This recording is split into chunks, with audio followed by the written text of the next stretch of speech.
Continuamos en la UNED en el curso de filosofía. Continuamos en filosofía antigua. El nacimiento de la filosofía. Los filósofos presocráticos. El comienzo de la filosofía. La filosofía griega tiene su origen conocido en las costas jónicas, contacto con culturas, sobre todo egipcia y persa, en las ciudades helénicas de Asia Menor, a principios del siglo VI y finales del VII a.C. A partir del siglo V a.C. se desarrolla en la Grecia continental, Atenas. En Mileto apareció por primera vez la filosofía. 3 generaciones de filósofos intentaron dar respuesta a la pregunta ¿por qué es la naturaleza? A este primer ejercicio filosófico se le suele llamar Escuela Jónica o Escuela de Mileto. Sus 3 figuras más importantes fueron Tales, Anaximandro y Anaxímenes. El contexto en que pudo nacer la filosofía griega fue en realidad preparado por la poesía. El concepto de una ley que gobierna en el mundo humano se encuentra ya en los poemas homéricos. La Odisea, que se constata la fe en una justicia de la que los dioses son garantía y se aplica a los acontecimientos humanos. Hesíodo, que personifica ya esta justicia como Dike. La infracción de esta ley es comprendida como arrogancia, ibris, y achacada a la ceguera causada por fuerzas irracionales. Solón afirma esta vigencia de la justicia como ley que de manera inexorable castiga a quien infringe las leyes de la ciudad. La justicia también es ley de equilibrio y autoeliminación. Esquilo, en sus tragedias, expresa este concepto de la justicia como unidad de una ley que rige los acontecimientos de la vida social y humana, proporcionando el modelo de ley universal que los filósofos asumieron cuando buscaron en el mundo de la naturaleza aquella misma unidad normativa que los poetas habían postulado como existente en el mundo de los hombres. Los primeros filósofos vivieron la fase histórica en la que las civilizaciones aún no distinguían entre naturaleza y sociedad, pues se consideraba ambas como ese todo orgánico que es el cosmos.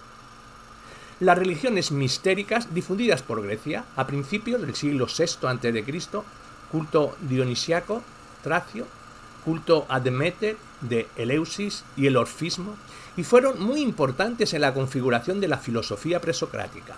Todos estos misterios se basaban en un tipo de sabiduría práctica entendida como regla de vida, tal y como podemos ver en el Fedón platónico, cuando su autor explica un concepto de filosofía muy en dependencia de las concepciones del orfismo. Contexto mítico y social del pensamiento presocrático. El pensamiento filosófico apareció como la continuación racionalizada del pensamiento mítico. No hay un salto brusco, sino la indiferencia entre ambas esferas, una característica del pensamiento presocrático. El primer texto de cosmogonía griega, Teogonía de Hesíodo, son obras de Feredis de Ciro. Aparece por primera vez la distinción entre la materia, de la que están hechas las cosas, y la fuerza ordenadora del mundo. La mitología griega constituía un prototipo explicativo a grandes rasgos sistemático acerca de cómo surgió el cosmos y cómo se ordenó. Del caos y de las luchas por el poder de los primeros dioses, personificados en los elementos naturales, surgió un orden dispuesto de acuerdo con una ley que todo lo abarca y cuya necesidad es inviolable, siendo mantenido el orden por la justicia que equilibra. Del mito, el pensamiento presocrático aceptó la primitiva reflexión de las causas formales y su explicación, origen, causa, amor, odio, justicia, de la vida social. Recogió categorías como el orden, la lucha, la legalidad, la culpa, la inteligencia, etc., con lo que se intentó configurar y dar explicación a una cosmología o explicación racional del cosmos. Resumiendo, la idea de un principio ordenador que rija la desmesura y la multiplicidad estaba ya en el mito. La poesía y el drama ponían de manifiesto la estructura ordenada del discurso. La música ordenaba los sonidos. La escultura combina ordenadamente formas y líneas. La especulación acerca de la physis como principio originario y estructural de las cosas se recoge en las poesías míticas cosmogónicas, los esquemas sistemáticos de la vida social y las categorías de su reflexión. Mito, filosofía y ciencia. Los primeros filósofos, a diferencia de los cosmogonías míticas, intentan explicar sobre la base de principios físicos o lógicos. Se pueden considerar como científicos primitivos que intentaron dar razón del mundo material. No se detuvieron en los datos de lo observable, los elementos que designan como physis. No aparece como materia primigenia. Para llegar a concebir uno de los elementos como último de todo lo existente, hubieron de valerse de la razón especulativa. Tampoco llegaron a una conclusión mediante una aproximación científico-experimental. No aportaron pruebas científicas. Saltaron por lo que podía ser verificado empíricamente hasta la intuición metafísica universal como su doctrina de que todo es uno. Su investigación es puramente filosófica. Aristóteles los denominó físicos, porque hicieron en realidad una física con método filosófico. El filósofo presocrático adopta una actitud que difiere de la de Hesíodo, la mítica, y se enfrenta con la naturaleza y le plantea la pregunta teórica sobre qué es. Lo que define primariamente a la filosofía es una pregunta que moviliza la naturaleza y a la que no puede contestarse por un mito, sino con filosofía. El problema del cambio y la physis. El proceso de cambio, vida-muerte, generación, crecimiento, corrupción, constante con su alusión al no ser, impactó a los primeros filósofos y les surgió a buscar una explicación del orden del devenir. La multiplicidad y la contradicción penetran en el ser mismo de las cosas. ¿Qué son las cosas por detrás de las apariencias? Por eso lo verdaderamente interesante es la pregunta inicial de la filosofía. ¿Qué es la naturaleza o principio de donde emerge todo? Todas las cosas se caracterizan por su naturaleza, la physis, que les ha ido conferida al nacer. Physis está relacionada con el verbo piso, nacer, y pillomai, creer, crecer, hacerse. La physis es lo que confiere su ser propio a las cosas, lo que las hace ser lo que son, y lo que permanece a pesar del devenir. Los filósofos presocráticos concentrarán todo su interés en la physis como causa originaria de las cosas que persisten a través de los cambios y como principio explicativo del devenir. Sobre la physis será el título que Aristóteles nos dará de casi todas las obras de los presocráticos. Physis, etimológicamente relacionada con el proceso de generación, tiene para los presocráticos un doble sentido. Será el principio germinal de las cosas, lo que el engendrante da al engendrado en el acto de la generación, la naturaleza. Y será también el mismo ser engendrado en su totalidad, la naturaleza, pues se considera al universo como un todo cuyo devenir hay que explicar. La physis presocrática será una misma noción que designa al mismo tiempo el elemento básico de las cosas que permanece bajo el devenir aparente. Physis. La fuerza engendrante que este elemento posee para empezar por sí mismo el devenir, el arjé. El principio o nacimiento mismo del devenir, la génesis. Sobre la causa del cambio mismo, esto es, sobre el porqué de la transformación incesante de la misma materia cósmica, no lo cuestionaron. Constituye un supuesto indubitable, un hecho evidente. El hilozoísmo sería la sustancia cósmica que está dotada de algo por esencia, vital, espontáneo, esto es, de los caracteres propios de los organismos.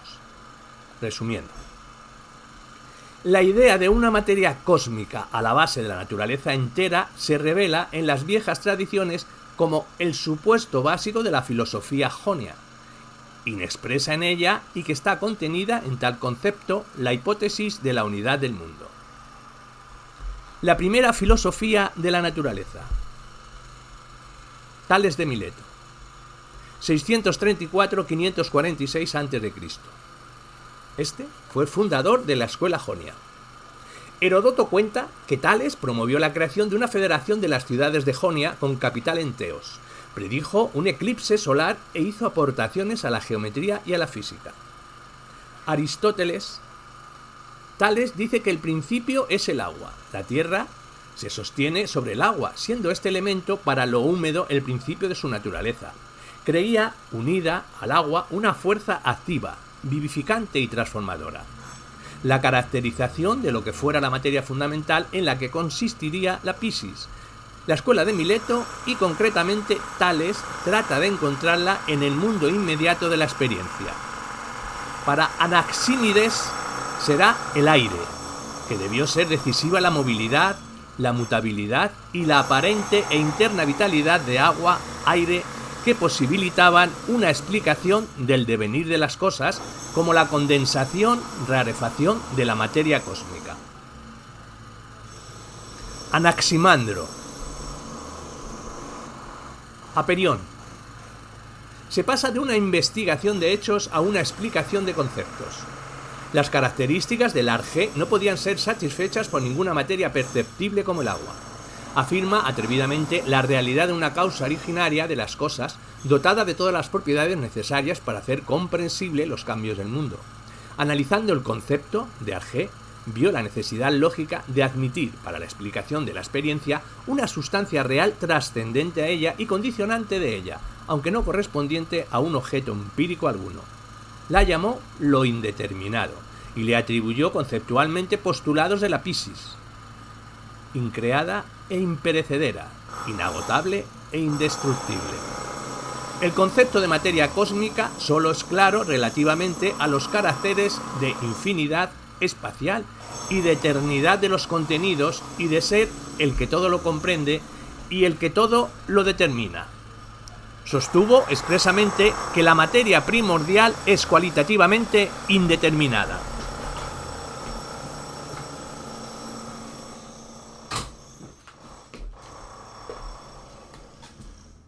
Aristóteles admite la idea de que la materia de Anaximandro es una mezcla indiferenciada de todas las materias empíricas.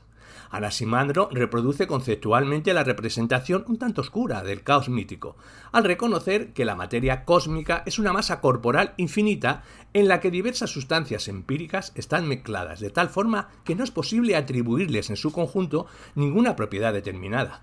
De este modo, habría encontrado el concepto de la unidad del mundo en sentido cualitativo. La materia cósmica no alberga dentro de sí propiedades determinadas y concretas, pero sí las oposiciones cualitativas que va poniendo al descubierto aisladamente en su proceso evolutivo. Donde las cosas tienen su origen, allí tienen que perecer también, según la necesidad, pues tienen que pagar su culpa y ser juzgada por su injusticia, de acuerdo con el orden del tiempo. Del aperión, del infinito, se separan los elementos opuestos, según la necesidad. En el mundo se mezclan estos elementos contrarios. El devenir y el cambio con una injusticia, una lucha entre contrarios que ha de resolverse siempre de modo concreto. Otro predicado, al aperión, lo divino, identificar lo divino con el más elevado concepto explicativo del mundo. La materia de Anaximandro fue el primer concepto filosófico de Dios, el primer ensayo que despojó a la divinidad de toda forma mítica, permaneciendo completamente inserto en la esfera de lo físico. Fue tanto más factible la acción posterior de la ciencia sobre la religión al reconocer este impulso, hasta ahora oscuro e incierto, un sitio en el marco de la filosofía. Anaxímenes. Este fue discípulo de Anaximandro, de Mileto. Añadió dos cosas importantes a la filosofía de su maestro. Una sería una indicación concreta de cuál es el principio de la naturaleza, el aire. Esto podría parecer en principio un regreso al punto de vista de Tales, y es que el modo concreto de la formación de las cosas a partir del aire es la condensación y la rarefacción. Con estos dos procesos nos dice de qué modo el aire determina la transformación de las cosas. Y dos, a la propuesta del aire como sustancia primera se añade la explicación de cómo a partir de ella se produce la multiplicidad de las cosas. A la sustancia primera añade un principio de movimiento. Las cosas nacen, por tanto, en virtud de condensaciones y rarefacciones, surgen en el aire, que recubre todo el orden del universo al modo de cómo lo ilimitado contiene lo limitado. El aire es el elemento vivo y dinámico, es como el alma humana, un alimento, un soplo que se opone a la pasividad de la materia y que al mismo tiempo la informa. La indeterminación e indiferenciación del principio o sustancia primordial del universo es así una posibilidad, pero una posibilidad que es a la vez la máxima realidad, pues de ella derivan las realidades individuales, las cosas. La identidad del aire y del soplo o espíritu significa la identidad de todo lo dinámico frente a lo estático. Como en el Aperión de Anaximandro, en el aire está el fundamento de la igualdad de todas las cosas. Admite el devenir cíclico del mundo. Genófanes de Colofón. El cambio que habían experimentado los mitos griegos impulsan un pensamiento monoteísta, cuyos primeros indicios pueden rastrearse en Ferécides y en Solón. Pero fue Genófanes quien a partir de este impulso formuló explícitamente el primer movimiento filosófico. Su monoteísmo presenta rasgos panteístas que se concentra siempre en una única esencia. Su doctrina adoptó enseguida una actitud polémica contra las creencias populares. Dios no es comparable ni corporalmente ni espiritualmente al hombre. Oscurantismo, en determinaciones de este ser supremo, identifica la divinidad con el universo y atribuye entonces a este Dios universal el conjunto de los predicados, de la arjé milésica, la eternidad, estabilidad, invariabilidad, etc., y predice de la divinidad tanto características espaciales, la forma esférica, como funciones psíquicas, ubicuidad, sabiduría, dirigir racionalmente las cosas. Experimenta un cambio en dos aspectos esenciales. A.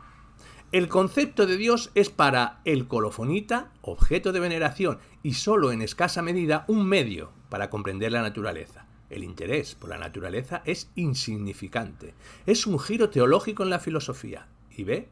Mientras los milesios concibieron el fundamento de las cosas como lo que se mueve eternamente por sí y se transforma en una viviente multiplicidad, Genófanes pasó por alto el postulado de la explicación de la naturaleza y pensó que Dios era inmóvil y homogéneo entre todas sus cosas. La escuela pitagórica. Los datos históricos. A finales del siglo VI, la filosofía se traslada de las costas de Jonia a las de Magna Grecia. Después de los milesios, el primer núcleo filosófico importante lo constituyó lo que Aristóteles denomina escuela itálica, cuyo núcleo central estuvo formado por los pitagóricos. Los datos de que disponemos son muy escasos y problemáticos. Aristóteles habla de los pitagóricos de un modo impersonal, siempre en plural, y como formando una congregación o secta, regulada por una gran cantidad de normas y prohibiciones. Se distinguieron entre ellos los acusmáticos y los matemáticos, según el carácter y grado de iniciación. Al principio eran contrarios a la aristocracia, pero acabaron por formar una e intervenir en política, lo que provocó una violenta reacción democrática en Crotona. Más tarde alcanzaron los pitagóricos un nuevo florecimiento en el llamado neopitagorismo. Fue la primera escuela filosófica de la que se tiene noticia. Escuela igual a ocio. Los pitagóricos distinguían tres modos de vida. Los que van a las competiciones olímpicas, a participar en ellas, los que van allí a comprar y vender, los espectadores, que se limitan a ver. Ellos se identifican con estos. Pitágoras. Fundador de esta escuela. Si bien apenas se sabe de él, nada con certeza. Procedía de la isla de Samos y se estableció en Crotona, donde fundó su escuela a la vez como asociación religiosa, filosófica y política. Hijo de Menesarco, y nació entre el 570 y el 71 y fue a Italia en el 532-31 y murió en el 497-96 a.C. Se dice que fue discípulo de Ferécides de Ciro y de Anaximandro. Viajó por Egipto y por Persia, donde pudo haber conocido al mago Zoroastro o Zaratustra. Una actividad religiosa relacionada con cultos órficos, emparentados a su vez con los cultos de Dionisio. Fue profeta y realizador de milagros, señalando que la doctrina se la había transmitido su dios creador, Apolo, por boca de la sacerdotisa de Delfos. No hay nada escrito suyo. Aristóteles, de hecho, no conoce ningún escrito suyo. Es muy difícil dilucidar en el pitagorismo la parte que corresponde a su fundador. Solo una doctrina se le puede atribuir con absoluta certidumbre: la de la supervivencia del alma después de la muerte y su transmigración a otros cuerpos. Hay que superar al cuerpo sin perderlo para ello, y es necesario un estado del alma que es el entusiasmo.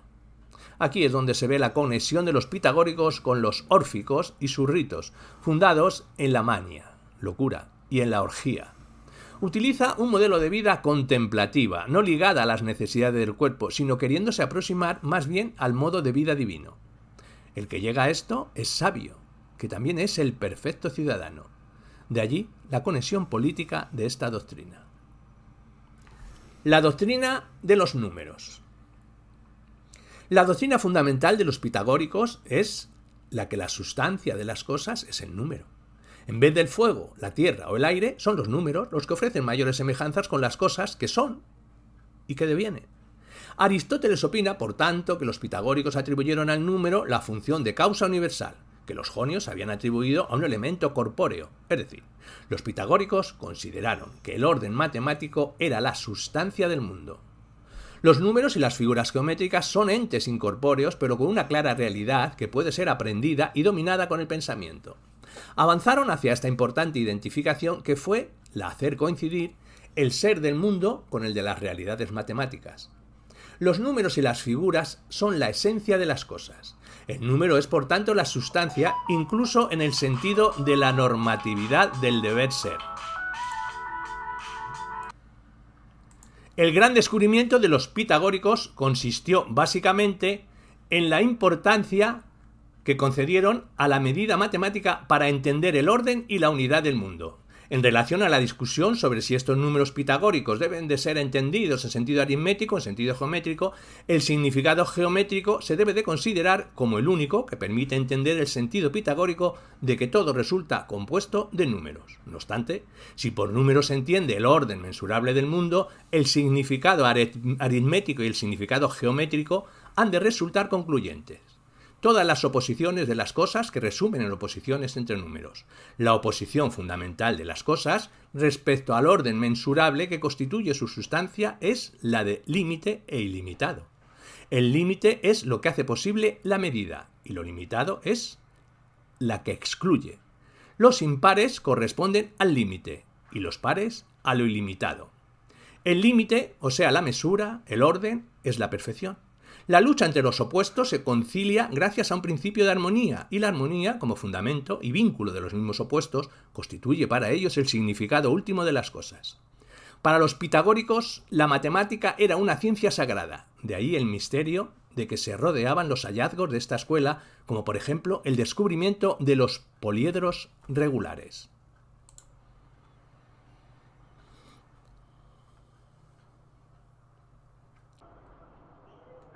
La música del universo.